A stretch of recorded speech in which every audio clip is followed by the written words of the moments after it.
This is KUGAN CASSIUS for IFL TV, proudly sponsored by Everlast. We're in Newcastle here. A post-show reaction with KALLE SAUERLAND.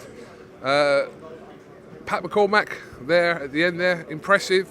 Let's kind of work backwards from Pat McCormack. Work backwards, right, okay. Normally I'll work forwards, but I'll do this for you, KUGAN. It's got midnight here in Newcastle, so I'll work backwards for you. Pat McCormack, yeah, very impressive. Look, it's the first time I've actually seen him live. And okay, he didn't exactly knock out King Kong tonight, but he did what he had to do, and he did it very quickly, and he certainly looks like he carries some serious speed and power. I really like the brothers, got to say. It's difficult not to like them. And I think we're going to see some characters in the game, and that's fantastic for everyone. A win for Josh Kelly tonight against Bastida. Troy Williamson was here. How optimistic that fight could be next? Yeah, I mean, first of all, I thought it was a tough opponent tonight. This was his, let's say, his first fight back at length, full 10 rounds. Showed again some unbelievable moments in there tonight. I thought that he won very cleanly, very clearly. Fortunately, picked up a cut at the end. We're going to have to look at that in a minute.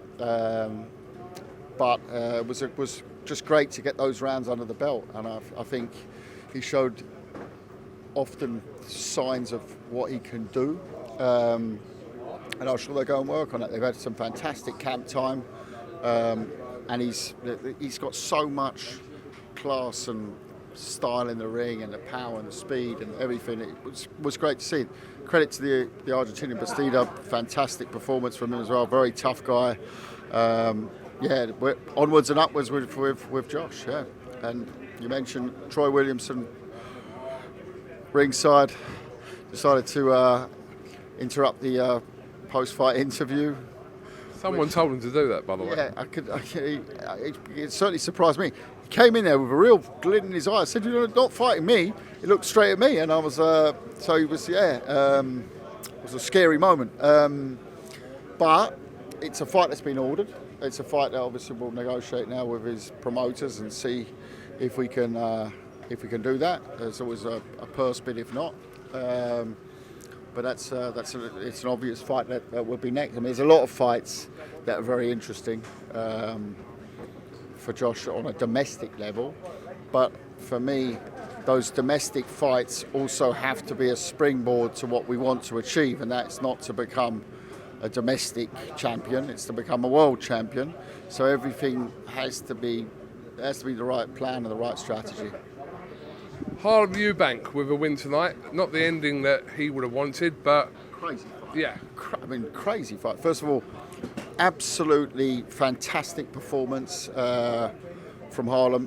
He really is coming on and it's leaps and bounds. I think the first fight we had him under us was he had a tune-up in Latvia on the Breeders card last, I think October it was. We've had him out for 3-4 times now, and every fight he's getting better and better. That left hook of his is a real tool. It's a fantastic weapon. He's sharpening it every time. It gets better and better. And you know what the opponent did in the 8th round. I don't care what language he speaks. You don't need to know break. And you know, even if he didn't hear break, he punched him once. He was standing there. The second, the third punches were just plain disgusting. I don't think it should have been anything but a disqualification at that moment in time. But the referee went by certain rules and offered him the chance to continue. Harlem, if he said no, would have won the fight, and it would have been game over.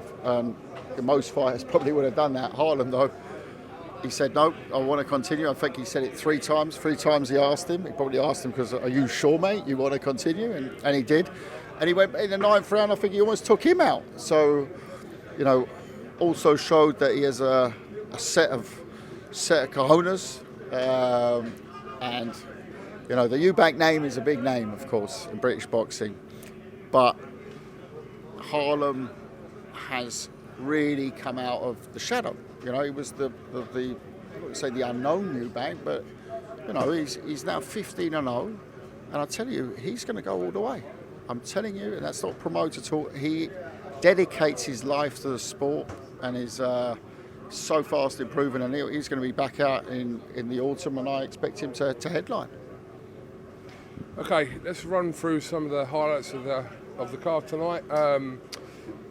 Wins for Jordan Barker-Porter and also Lisa Whiteside tonight. Yeah. A draw for Jose Stewart and Franklin Ignatius, which I'm assuming we're going to see that again at some point. But yeah. I'd like to see the fight again. I'd like to see it over 6 rounds. I think both want to do it, and I think that we'll do that in the autumn, yeah. The ladies, Jordan, fantastically sharp. First time I've seen her live, really, really impressive. Lisa, I thought she had the opponents out in the first round, out on her feet. But she's been out a long time, so it was very good to get rounds under her belt, and great performances from both ladies. Okay, now I'm going to give it to you. The elephant in Now I'm the going to room. give it to you. But Right. We're outside, so I can't say the elephant in the room. I know it's coming. I know I've been hiding all week. You have been hiding because do you know what? I said to you. not often I'm Hold this on. impressive. No, you told me. You said, "Look, Kug, come up the show," and I wasn't always coming up the show, and you was like, "No, we need you there." But I got here, and you're like, "You weren't here," and I was like, "Hang on a minute, something's going on." Yeah, Right. I've been washing my hair for 3 days. Right, politely, at midnight on Saturday the 30th of July, we got to timestamp this because I know things can change. Yeah. What the fuck is going on with BENN and EUBANK? I can confirm we're in talks. Still in talks? Well, listen, to be honest, like, everyone is talking about this because of a confirmation that's been put out there by sources. Well, Gareth Davis told us it's done. Well, Signed! I don't know. Last time I checked, Gareth was a reporter, a very good reporter. But on this one, the sources, and I'll speak to Gareth to find out who those sources are, because I can assure you, at the time of that interview, there had not even been a contract draft exchanged. So, yes, we're talking. Yes, it's very interesting. Yes, it's a monster. Yes, it's the biggest fight in British boxing at the moment. It's certainly the most talked about fight that hasn't been made ever, I would say. I've never ever, in 20-something years of promoting boxing all over the world, have we got a front cover on the boxing news for a fight that hasn't been made. It's fantastic. I mean, shows the magnitude of it. Let's hope we get it done. Kalle, I spoke to Eddie on Wednesday, right? Eddie was very kind of coy and was saying to me, like, Very unlike Eddie to be discussing coy, options for Conor Benn if, like, this fight doesn't materialise. So we're, like, waiting for something that, don't get me wrong, we've not heard anything from any of the official people involved in the fight, potentially, that, you know, and we're kind of waiting for something. But, I mean, it doesn't sound too optimistic from what you're saying, to be honest with you. If I'm being honest, it doesn't. Optimistic. It doesn't. It doesn't sound I said we're optimistic. in talks, and I said at the time there weren't contracts even being drafted, so that clearly means maybe. Is the issue maybe about the contract's weight? being drafted now. Is the issue about the weight? No, issues. What issues? Wait, who brought up issues? I don't know. No, I'm sure they're looking at all the options, like we're looking at all the options, and you know, it's a big fight. It's a big special fight, and a special fight takes a lot of discussion to make that special fight. I know everyone thinks, oh, well, they both want to fight, put them in a ring and let them fight. No, it doesn't work quite well like that. There's a lot of moving elements that, you know, that have to get done. Are you optimistic? I'm always optimistic. Yeah, that's not encouraging. That's not encouraging. No, but I think that, you know, it's coming. Everything's coming to a head. From their side, choosing what option they're going down. From our side, they have options. We have options. I think if you ask both sides, it's the fight everyone wants. So is that optimism? I think so. I think you're looking at it glass half empty. I'm looking at it glass half full. No, this is dragged on way too long. It's dragged on because of something that was put out there. It was actually put out there on your platform, right? I know, so but you really, although you didn't put the words in Gareth's mouth, and if you actually listen to the whole interview, I know he says sources confirmed, right. but it is before that it's a bit aloof. He's having a shot of tequila as well, you know. So he's like, was Gareth in a good frame of mind? Can I say why I'm not when he said optimistic? Can I tell you why I'm not optimistic? Because my sources told me that this press conference for this fight was meant to have happened 7 days ago, and now he's in Vegas. Who?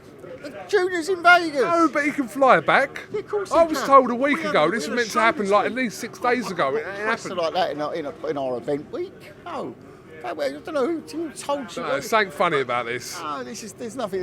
You can check all the hotels in London. There's been no bookings under Mr. X or Mr. whatever for press conferences this week from us or from other parties. No, absolutely not. There was no presser plan.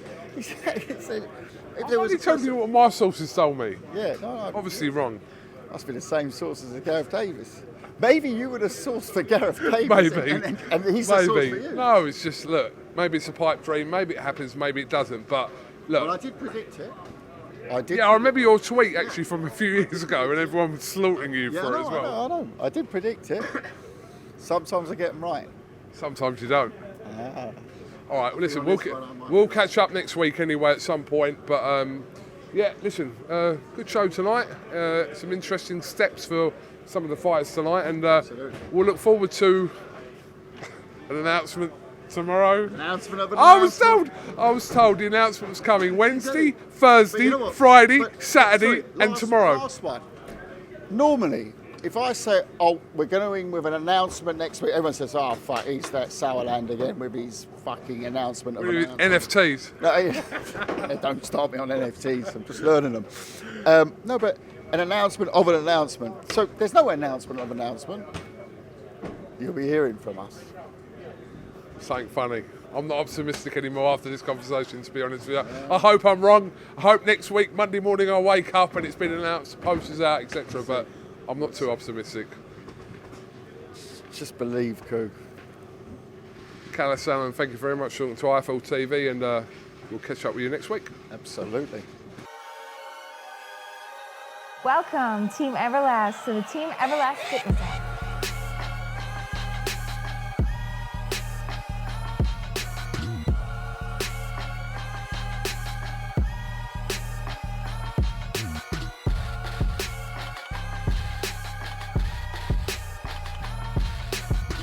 Download the Everlast Fitness app and find your greatness within.